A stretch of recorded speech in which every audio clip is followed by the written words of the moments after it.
एक गांव था जो बाहर से बहुत अमीर और चमचमाता हुआ दिखता था। वहां के लोगों के पास बड़े बड़े महल थे, सोने की गाड़ियां थीं, लेकिन किसी के चेहरे पर कोई खुशी या हंसी नहीं थी। और इस अमीरी का राज गांव के बाहर एक घने जंगल में छुपा था। जंगल के बीचों बीच एक पुराने पेड़ के साथ एक काला शीशा खड़ा था। कहते हैं जो भी रात के ठीक 3 बजे उस शीशे के सामने जाकर अपनी कोई परेशानी उस शीशे को दे देता, शीशा उसके बदले उसे करोड़ों की दौलत देता था। इसी दौलत के लिए किसी ने अपनी नींद का सौदा कर लिया, किसी ने अपनी खुशी बेच दी और किसी ने अपना डर शीशे को दे दिया। इसीलिए लोगों के पास पैसा तो बहुत आ गया था, लेकिन वो अंदर से पत्थर के बन चुके थे। इसी गांव में थुंग थुंग रहता था, अपनी बीवी और 1 साल के बच्चे के साथ। थुंग थुंग के पास एक फूटी कौड़ी नहीं थी। कभी कभी तो कई दिनों तक भूखा ही सो जाता और गांव वाले अक्सर उसके पास आते और बिना किसी भाव के कहते, अरे थुंग थुंग, तू क्यों इतनी तकलीफ सह रहा है? जाकर अपनी कोई भावना उस शीशे को दे दे और हमारी तरह अमीर बन जा। लेकिन थुंग थुंग हमेशा कहता,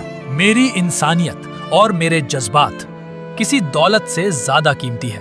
पर कहते हैं ना, गरीबी इंसान को कुछ भी करने पर मजबूर कर देती है। एक दिन थुंग थुंग जब काम से घर लौटा तो उसने देखा उसकी बीवी भूख से हार कर मिट्टी खा रही थी। ये देखते ही थुंग थुंग टूट गया और खुद से ही पूछने लगा, क्या फायदा ऐसी इंसानियत का जब अपना ही परिवार भूखा मर रहा हो। और वो रात के अंधेरे में उस काले शीशे के पास पहुंच ही गया। शीशे के अंदर से एक खौफनाक लाल रोशनी जगमगा रही थी।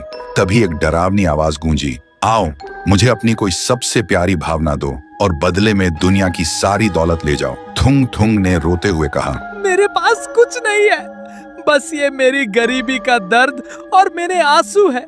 यही ले लो और मुझे एक वक्त की रोटी दे दो। जैसे ही थुंग थुंग के आंसू जमीन पर गिरे, अचानक एक जोरदार धमाका हुआ। शीशा अपने आप टूटकर बिखर गया, लेकिन शीशे से कोई दौलत नहीं निकली, बल्कि काले धुएं का एक भयानक बवंडर बाहर निकला। वो कोई और नहीं, रायस्टार की खूंखार और भूखी आत्मा थी, जो सालों से उस शीशे में कैद थी और किसी ऐसे इंसान का इंतजार कर रही थी जिसके अंदर सबसे ज्यादा दर्द हो। तभी रायस्टार की आत्मा हवा में घूमी और सीधा थुंग थुंग के शरीर के अंदर घुस गई। लेकिन जैसे ही वह थुंग थुंग के शरीर में घुसी, थुंग थुंग का शरीर सुनहरा हो गया। अगली सुबह गांव में हाहाकार मच गया। थुंग थुंग एक विशाल रूप ले चुका था और एक ही झटके में उन सारे पत्थर दिल अमीरों के घरों को राख में मिला रहा था।